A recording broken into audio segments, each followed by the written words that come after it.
تو فضیلت سورہ تین کے بارے میں ارشاد رسول خدا صلی اللہ علیہ وآلہ وسلم ہے کہ جو شخص اس سورے کو پڑھے گا جب تک وہ دنیا میں رہے گا اللہ تعالیٰ اس کو دو نعمتیں دے گا،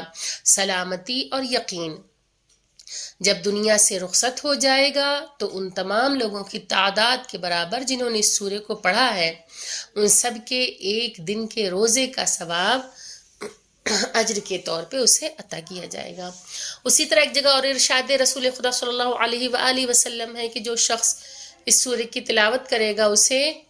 بے حساب اجر دیا جائے گا، گویا اس نے حضور اکرم صلی اللہ علیہ وآلہ وسلم کی غمزدہ حالت میں زیارت کی ہے اور اللہ تعالیٰ نے اس کی مشکل کو حل کر دیا ہے۔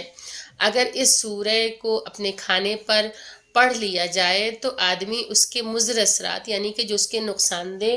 اثرات ہیں کہ جس سے وہ کھانا اسے نقصان پہنچا سکتا ہے، ان اثرات سے وہ محفوظ رہے گا، اور اگر اس کھانے میں زہر ہو تو بھی وہ اسے شفا میں بدل دیا جائے گا۔ تو یہ سورہ کتنا عظیم ہے، کتنا بابرکت ہے کہ اگر کھانے میں زہر ہو تو پروردگار عالم اسے بھی شفا میں بدل دے گا اگر اس سورہ کی تلاوت کر کے انسان جو ہے کھانا کھاتا ہے۔ اور امام جعفر صادق علیہ السلام نے ارشاد فرمایا کہ جو شخص سورہ تین کی فریضہ نماز میں، نافلہ نماز میں تلاوت کرے گا تو اللہ تعالیٰ اسے اس قدر جنت عطا کرے گا کہ وہ خوش ہو جائے گا۔